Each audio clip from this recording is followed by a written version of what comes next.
Raptors basketball team could be facing a criminal charge, a charge of battery against a police officer. In fact, police in Oakland say they are pushing ahead with a battery charge on Masai Ujiri. Ujiri is accused of shoving an officer while his team celebrated its big NBA Finals win. The Raptors president tried to run onto the basketball court, but the deputy tried to stop him, and there was some type of altercation. For their part, the Raptors say they are cooperating with authorities. Well, for more on this incident and what lies ahead for the Toronto Raptors, we're now joined by Blake Murphy from The Athletic. He's been reporting on the Raptors for over a decade, starting with a blog in 2008 and becoming full-time in 2014. So welcome back to the program. Most good to have you here. Thanks. That ages me so much. It ages all of us. Don't worry, you're not alone. But listen, I want to talk about Masai Ujiri here first and foremost, because that certainly is grabbing a lot of attention today. Talk to us about this incident and what you've been hearing so far. Yeah, obviously the timing of it is so unfortunate. The biggest moment of Masai Ujiri's professional life. From being there, I wasn't on the court. I didn't have one of the special gold wristbands for floor access. But from being there, the buzz started that night, and from hearing other reports and the other witnesses that have came forward, it doesn't seem like what happened lines up with the initial story that Masai hit him in the face or was the aggressor in that interaction. Masai was holding his credential. Maybe he didn't have the right one, but there seemed to be a communication breakdown there. Mostly, though, I think with the type of person Masai Ujiri is and his track record, I think he deserves the benefit of the doubt in this situation. My guess would be that this gets dropped once cooler heads prevail.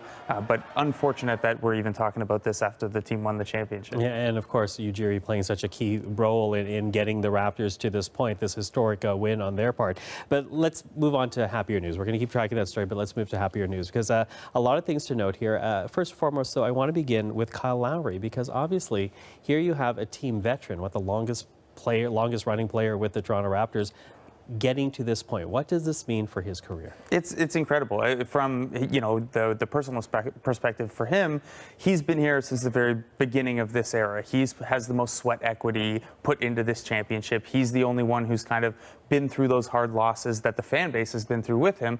I think bigger picture for him as well, you now look at a guy who has college success, who has 5 NBA All-Star appearances, who has an Olympic gold medal. Now you add an NBA championship to that. Kyle Lowry's Hall of Fame case starts to get at least a little interesting at this point as well. So I'm sure it means the world to him personally. And then bigger picture, anytime you can add a championship to your resume, it's not a bad thing. Yeah, it was also great to see his kids up on the stage with him when they were presented the championship trophy.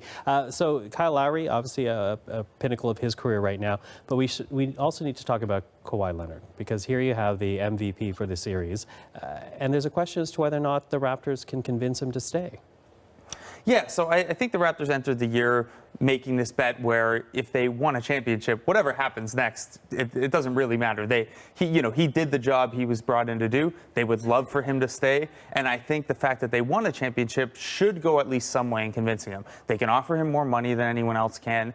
They've built his trust with the organization, with the medical staff, and now, the last time a superstar walked away from a championship team, it's hard to remember, and it's hard to contextualize. So I don't think anyone who says they know what Leonard's doing is being truthful. I don't think anyone really has a good handle on it, but I do think that the Raptors have checked off every box that they could heading into this. So if he ends up walking, it'll be a little bit disappointing, but he did what he was brought in for. They got what they needed out of this. Do you think the fans, though, will help sway that decision? Because, he might play for another team, and yes, he'll have the love of a city. But with the Raptors, he has the love of a country, and he felt that. Yeah, I think he felt it, and I think that matters. And I think, it certainly has made New Balance happy with the success that they've had rolling out him as their primary basketball guy. I can't purport to know Kawhi that well personally.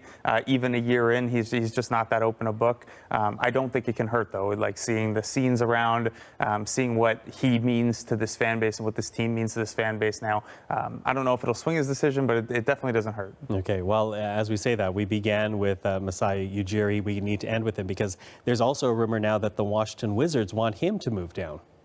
Yeah, so there were reports the other night that from Adrian Wojnarowski of ESPN that the Wizards were set to offer $10 million a year and maybe some ownership equity. So Larry Tannenbaum, one of the owners of MLSE, was at the championship celebration and was asked about this. He more or less shot it down and was like, "Don't worry about it. Like, we just won a championship. He's going to stay." Masai Ujiri doesn't make $10 million now, but he does have 2 years left on his contract. When other teams have sniffed around in the past, MLSE has given him a raise to keep him around. There are always things like political reasons to be in Washington with all of his philanthropic endeavors. Maybe that's important to him. Maybe there's a political career in his future. I don't know. But from a strictly financial and a strictly basketball perspective, I think MLSE will do what it takes to keep him here. Okay, and I guess you're going to do what it takes to get good coverage of a Monday's parade when they celebrate in Toronto. Yeah, that's going to be interesting. I have no idea how you cover a parade. Well, I know you can give it the college try. Blake, thank you for that. Thanks so much for having me on. And that is